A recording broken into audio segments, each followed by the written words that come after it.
Alright fellas, Canelo just faced off against Edgar Berlanga, and I think it was a match which surprised us all. In one of Canelo's least anticipated matches of the last few years, the crowd showed out and the fight went the distance. Berlanga, who was tipped to be knocked out, managed to survive the 12, but how did this all go down? To answer that today I want to talk about the build-up, the undercard, the fight itself, and of course what is next for both of them. So let's get right into it. Now Canelo's last few fights against Ryder, Charlo and Munguia, at least in my opinion, were some of his least hyped fights in recent years. Did they do good money wise?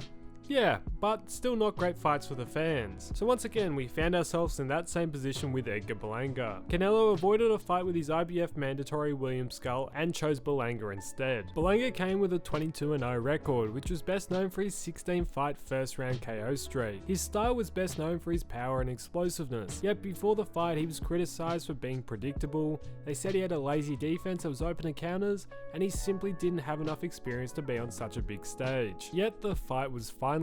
The build-up, as I always usually say, wasn't anything out of the ordinary. Berlanga mouthed off, Canelo got a bit mad, the usual sort of stuff. Although, as we always see with Canelo fights, the turnout to the weigh-ins and the public press events were always amazing. So big up to us fans for the great turnout. Before talking about the main event, I just want to touch on the undercard quickly. The undercard was pretty solid. A lot of big names versing really not known names. Stephen Fulton made his return on the prelims, which he got dropped in, yet it was a dominant performance otherwise and he took home the win. Rolly Romero returned and had a dominant performance. We then saw the return of Caleb Plant after his loss to Benavidez, where other than being knocked down he had a pretty dominant performance. Yet this fight was a good slugging back and forth match which definitely was a show for the fans. Also his opponent, 28-0 Trevor McCumbee, not bad. Put his all out there and I hope to see him back soon. The co-main, we saw Lara versus Garcia, which was a matchup truly we should have seen years ago. This was a pretty boring matchup where Garcia showed a fraction of his old self, yet this does come with the age. Lara took home the win with the middleweight division continuing to have no true excitement. Yet onto the main event. Round 1 we didn't see Berlanga come out being overly aggressive, he had his defense pretty tight. Canelo through these opening rounds set the pace through controlled aggression,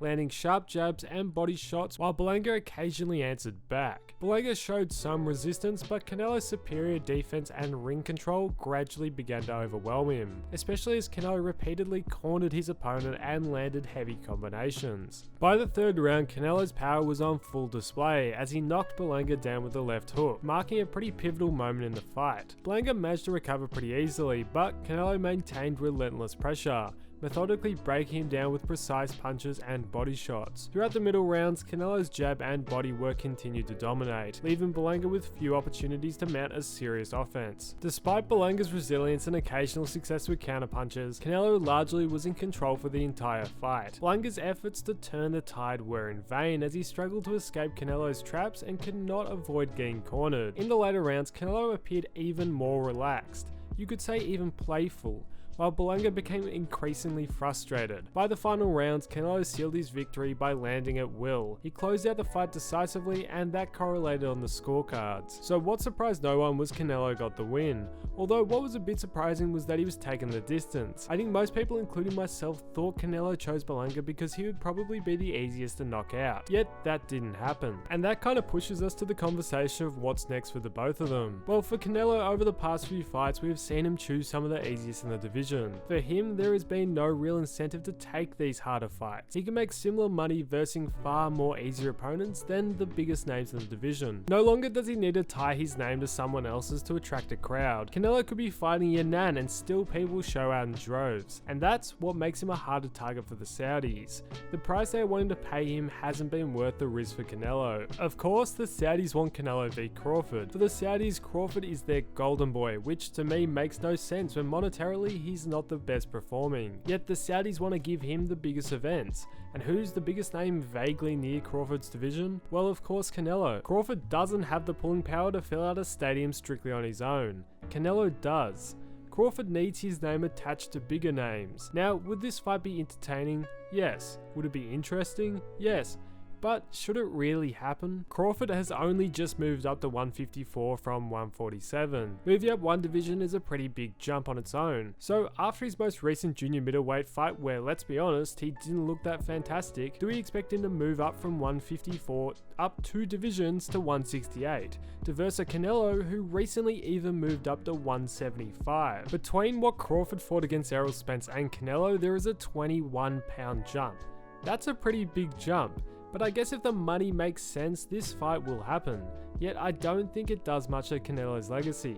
If he wins, yes, he beats a pound for pound great, but he's a significantly smaller man. The only gain comes from if Crawford manages to dethrone Canelo, which to me is probably unlikely. So unless Canelo gets thrown a small country's GDP to fight, I think and kinda hope we don't see this fight. But what would I love to see is another Canelo run at 175. With figures such as Benavidez, Bivol and Benavidez all at the top of the division, is that really the risk that Canelo wants to take? Well, who knows? I think what most likely we'll see next is another fight against a lesser quality opponent. Potentially a Jamal Charlo, a Dimitri Andrade, who really knows? Even maybe William Skull if he manages to win the IBF belt next month. For Berlanga, he's still young and there are many fights within the division for him. I think the most exciting matchup you can make is Caleb Plant versus Berlanga. Both already have beef. It would be an exciting build-up and style-wise an exciting fight. Yet they will go back to the drawing boards and the likes of Andrade, Munguia, Plant, Skull will all be on the list. Yet now I want to hear your thoughts on the undercard, the main event and what's next for the two. If you enjoyed, please consider liking and subscribing.